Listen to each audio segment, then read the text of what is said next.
Good evening, ladies and gentlemen, and welcome once again to NOLA Theater Talk. My name is Alan Smason. Glad to have you with us. Always broadcast on Mondays to the NOLA Theater Folk Facebook group, the theatercriticism.com Facebook page. Again, not theatercriticism.com because that is the website I created. This is the social media page on Facebook that allows me to promote when I do a review, etc., or just to communicate with people who don't want to become members of the NOLA Theater Folk Facebook group.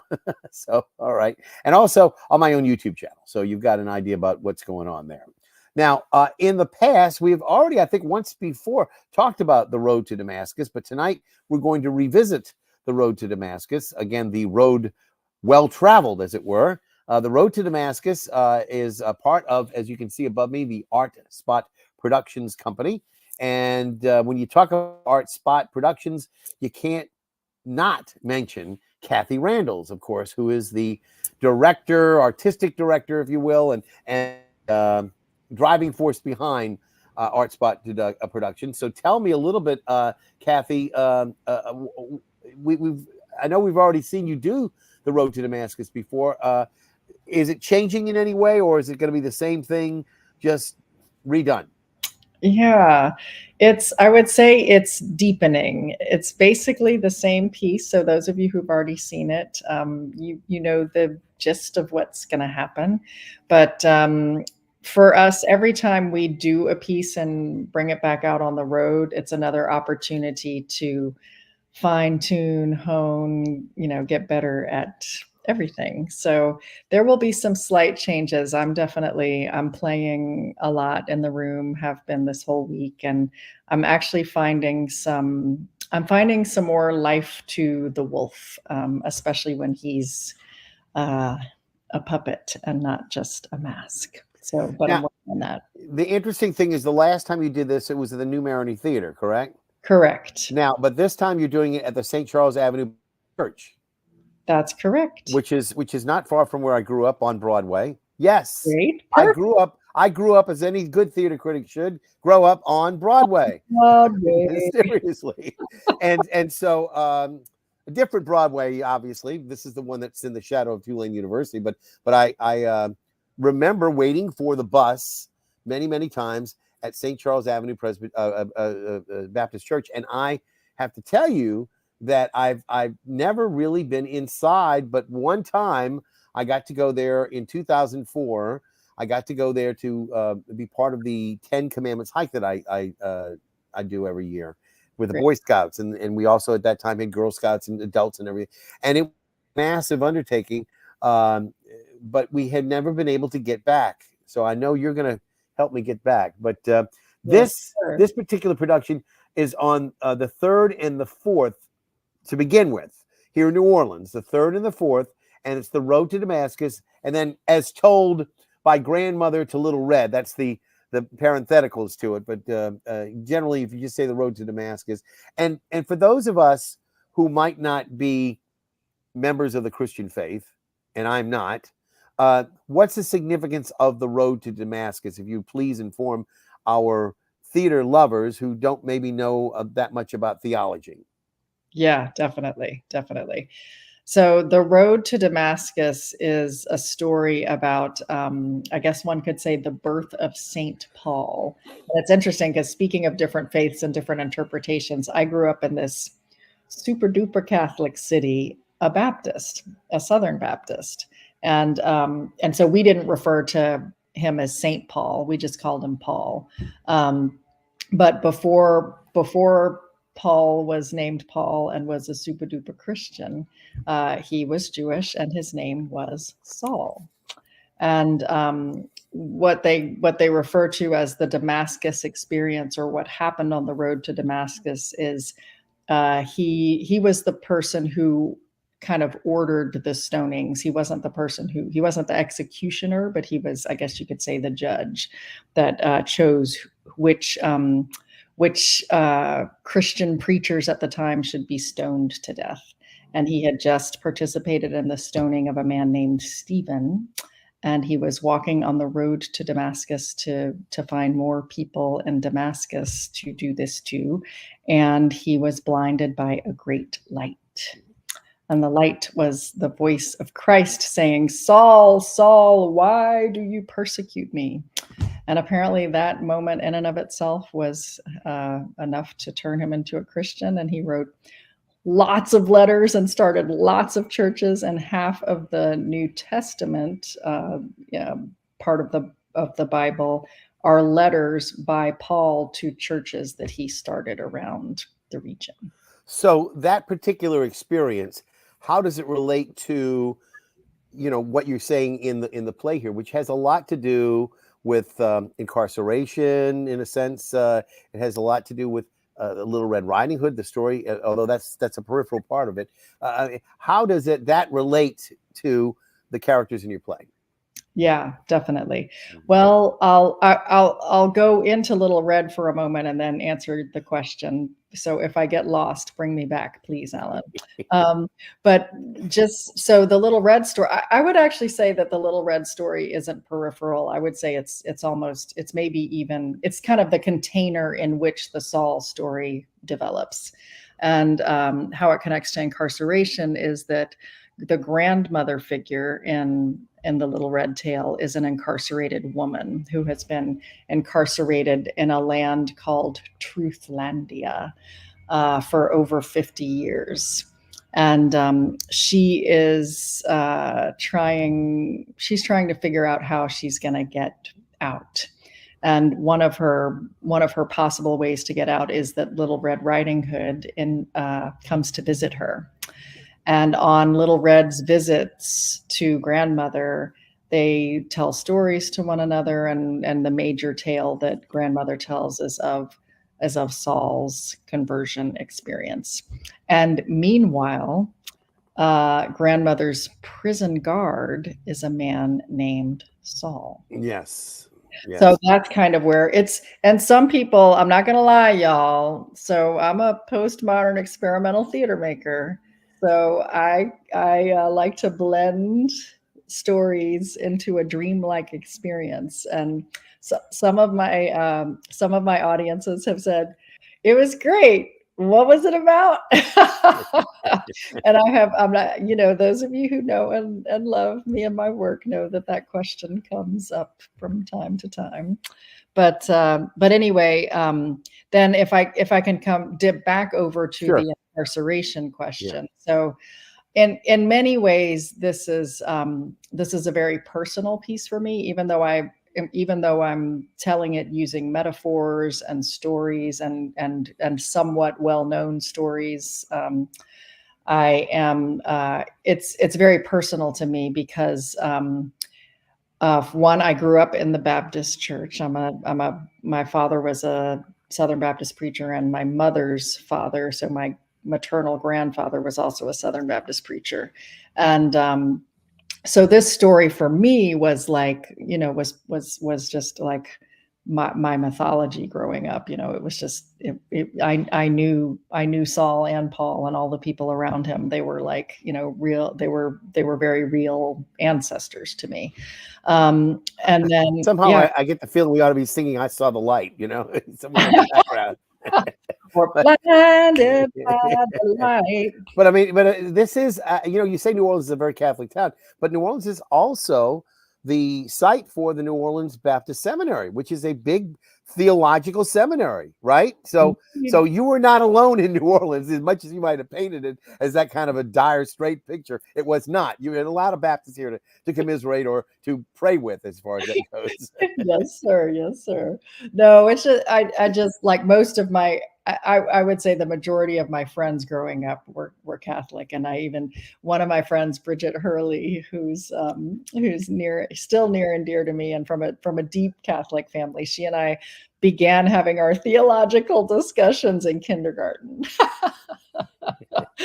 So, but anyway, yes. So coming back to why the Saul Paul story, I would offer that. In many ways, for me, that became a way to talk about a very intense truth of this land, the United States of America being this land, and how the role that white Christianity specifically has played in the creation of multiple inequitable systems in our country, and especially the inequitable criminal legal system. So I grew up Southern Baptist with all these stories and with its mission as well as its heart. And then I started working at the LCIW, which stands for the Louisiana Correctional Institute for Women, in 1996. I basically started that group shortly after I moved home from college, and it has been another rearing. I've been reared by the women at LCIW. I got you. And I've learned a lot, and I've witnessed a lot. And so in many ways, I play all the characters, and I guess I would offer that there are aspects of me and all of the characters, and there are aspects of many people and all of the characters. But on some level, the little red character is probably most closely aligned with Kathy, or at least I would say maybe the Kathy that first started going to the prison 27 years ago. And again, just to sort of recap, the fact is you're involved with people who've been incarcerated. New Orleans, part of Louisiana, and Louisiana, of course, has the ignoble distinction of having the most incarcerated population in the United States, and the United States has the most incarcerated population in the world. So when we talk about incarcerated people, we have more of them here in Louisiana than anywhere else, and you know that's an unfortunate reality of life. So I guess that you know, part of what your schooling and your rearing was a little bit of that realization as well. Yes, and also the fact that in Louisiana, the majority of the people who are incarcerated are Black, and it's a much higher rate than the actual population. So that's where the questioning of the inequity of the system comes in. So I'm going to show some pictures while we're talking as far as that goes. So I want to sort of start off. First off, are you going to start like you did at the New Maroney Theater? Are you going to start outdoors and bring people in like you did before? Yes, I am. Okay. Now again, I apologize. The pictures are not high res. They're a little bit smaller than I would have liked to, but it gives you a kind of a feel of you welcoming everybody to come in. They start out and then they come into the and I guess you'll start in the courtyard, which is where I've had my 10 Commandments hike meet in the last couple of years. But is that where you're going to have them? That's exactly right. Okay, good. I'm glad I figured that out. And and again, we've got another picture. Now this is sort of an artsy craft picture, but you are really immersed in this character. And again, the character you're playing there, who is that particular person that we're seeing? Is that a particular aspect of you, or what? Yeah, that I would say that is an image from what we call the blinding. So the moment of Saul being blinded by the great light. So I'm Saul there. And again, I know that at New Maroney Theater, it was a very immersive kind of space. What's the performance space going to be like here at the Baptist Church? Yeah, we're doing it in the fellowship hall, y'all. Oh, okay. So it's not in the big massive part of the church. It's going to be in. No, it's not in the sanctuary. And when we designed the piece, we designed it very specifically to be tourable to churches, and we kind of figured we would mostly be performing in fellowship halls because the majority of sanctuaries still have pews that are fixed. Yes. And we need the audience sits on three sides, so we need a flexible space. And I should lift up my designers in this. That costume that you saw was designed by Sean Hall, and my dream team that created and figured out how to make something that we could create a whole new world, but do it, stick it all in a van and move it around, is Diane Baz and Kevin Griffith, who are the very well-known and loved members of the theater department out at the University of New Orleans. And Diane did the lighting, correct? Yes. So the blinding light that you were talking about earlier, that was all her creation. And again, very impressive in terms of what you're doing. But you also, before I get too much further into this, you also have made this a very personal experience, because some of the props that you bring in are leftover props that are essentially prayer books that belong to your father, correct? Correct. Yeah. So you're taking a bit of your father and bringing him into this play as well. And again, we see that, and there are a number of you get an idea that there's 3 stacks there. No, there's many more stacks than just those 3. How many books did he leave behind? How many hundreds? Huh? Well, this is the bulk of them. And I'm the youngest of 5 siblings, and my father passed in 2018, and then my mother passed in 2020. And I started working on this piece at the end of 2019. And after my mother passed, in going through the house, we decided as a family to sell the house. And when you sell a house that, has 80, 90 years of life in it, there's a lot of things to go through. And I kept the books. I didn't know for sure that I was going to use the books in the piece when I kept them, but I was like, I can't keep them. But I did donate. We did donate a lot of the books. Amazingly enough, here's a bizarre, thing of how it all fits together. Right. The major donation that we made was through the New Orleans Baptist Theological Seminary to a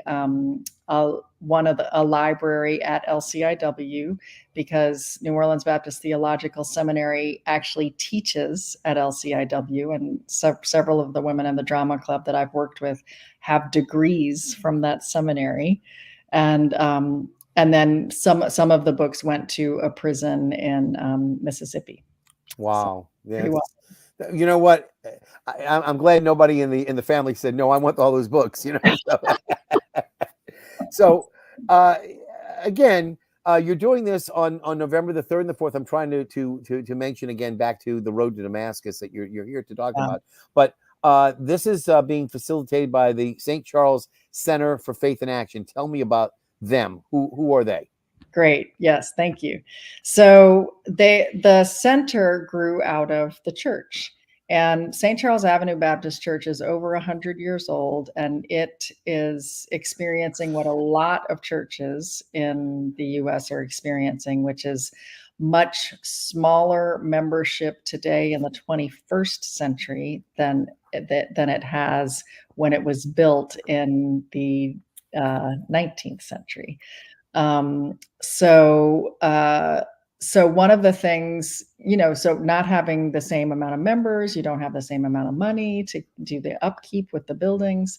So one of the things that our church decided to do was to rent out some of the rooms in the church to other nonprofit organizations. And we'd been doing that for a while. And then they came upon an amazing grant called the Fund for Sacred Places. And in working with that fund, they started dreaming up this idea of the church being not just a church on Sundays, but also what is the action? What are the faith actions that our church wants to manifest? And so the center was born, and in many ways, this piece came out of conversation with my congregation and with the center, because the center ended up really zeroing a lot of its efforts in terms of social justice on the inequity of the criminal legal system. So, we came really deeply in alignment around that. And one of the books that our congregation read before the center was born was The New Jim Crow, which is, if anybody hasn't read it, it's by Michelle Alexander. It's an amazing book that just that really outlines. Oh, funny! I'm in the mirror. It outlines the path in our country from slavery to mass incarceration, and it's a brilliant book. And amazingly enough, Michelle Alexander is now. We performed this piece up at Union Theological Seminary in New York back in March, and I didn't meet Michelle while I was there. I would have loved to, but she is attending that seminary now. That's like she's gone from lawyer to something in the realm of divinity and theology. Yeah. And the leader of the St. Charles Center for Faith and Action has had a similar path. I want to just mention her for a moment. Her name is Caroline Durham. She's the executive director of the center. And she went to St. Charles Avenue Baptist Church with her family as a young person, as a child. And then she became a lawyer, a criminal defense attorney. She was that for several decades. And then she had kind of a shift in her life, maybe, I don't know, probably somewhere between 5 and 10 years ago. And she went to divinity school in Atlanta. Oh. And when this job manifested, she was the perfect person for it, because she dances in all the realms. So she's doing an amazing job, and I'm really seeing this piece as, trying to uplift all of the mission of our church, the mission of the center, the mission of our spot. My dad, it's funny that I'm using this mission word, because for many years, me and my dad, were like this. And I was like, right. And I was very anti-mission, because missionaries were very closely tied to colonization. Yes. So, I understand. So before we get too much into it, because we don't have that much time remaining, I made a happy Hawaiian, as I call it, which is amaretto and pineapple juice. Now, I know that it's not really proper for a Baptist to talk about any alcohol, but you're welcome to talk about what you brought into the room as far as it goes for today. I'm playing it safe today, sir. I brought my favorite La Croix flavor, which is the pamplemousse grapefruit. Grapefruit. Yeah. Recommended by Nita and Zita. There you go. Always. So let me just get on to a couple of other points, because this is being presented November the 3rd and the 4th in the Fellowship Hall at St. Charles Avenue Baptist Church. But following that performance, or those performances, you will be taking this show literally on the road. The road to Damascus will be on the road. You'll be in Baton Rouge on November the 7th. Wait, let me adjust that. We've had a couple adjustments. So if I could say what the tour is, that would be great. Sure. Yeah. Go ahead. So we're actually starting in Lafayette, and we're going to be in Lafayette on November 9th at the Clifton Chenier Center. And then on November 11th, we will be in Houston. And November 11th is the Houston performance is going to be very, very special, because the woman who I would say that grandmother is a composite of many women that I met and worked with in my life, and especially at LCIW. But the woman that that is, whose essence is most at the heart of the grandmother character, is a woman named Gloria Dean Williams, also known as Mama Glow.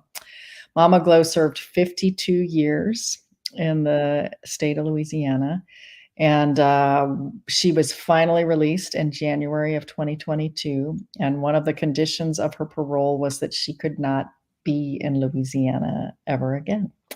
So really? Yep. So she went to, but we know that never doesn't always mean never. And we're going to lift up that she will come back one day. But right now she is living in Houston with her family. That's where she landed. And she has a beautiful family there. I've met most of them. And her sister Mary came with her to the performance in New York at the Union Seminary this March. And so they will be there for the performance in Houston as well, and they will speak after the performance. And her whole family is going to see it for the first time, so it's going to be an intense performance. And then after Houston, so Houston's November 11th. If anybody's got people in Houston, send them our way. And after that, we're on November 14th. We're going to be performing in Shawnee, Oklahoma, which is home.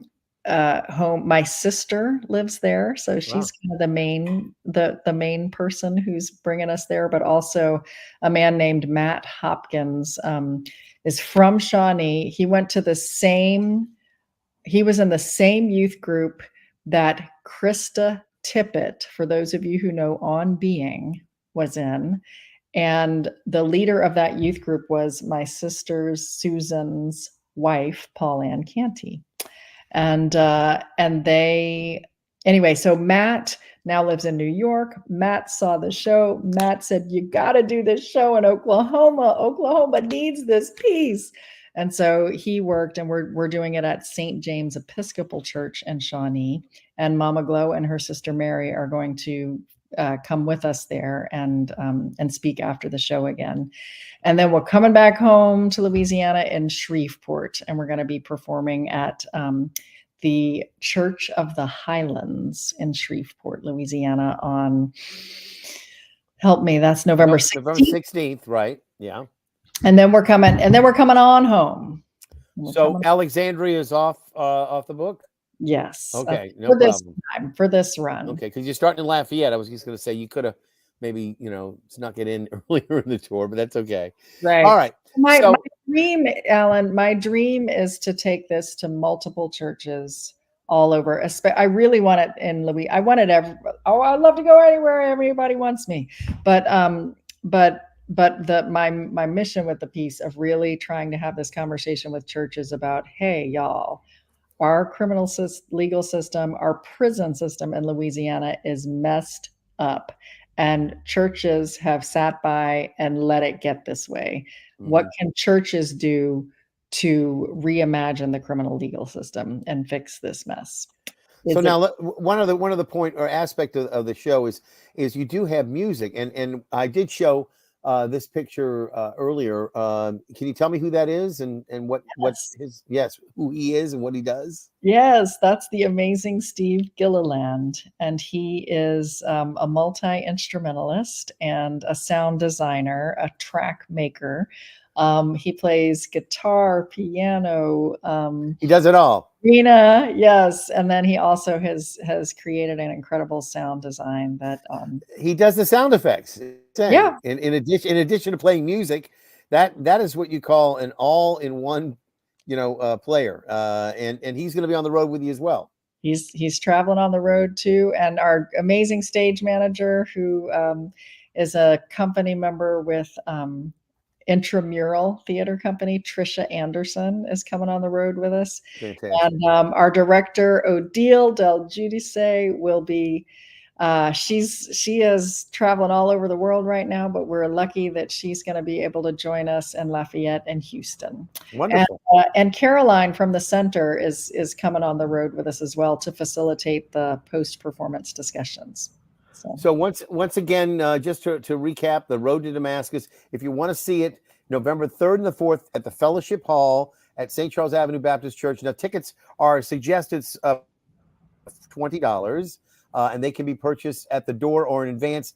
Again, at Art Spot Productions. Is that where it is? Art Spot, ticketleap.com, SCABC. Again, I'll have to ask you to, is there a quicker way to do that, or that's it? I think that's the best way if you can. Okay. Artspot.ticket. It looks like ticketleap.com. Is that what it is? Yeah. Ticketleap.com /SCABC. Yeah. So I hope that will work.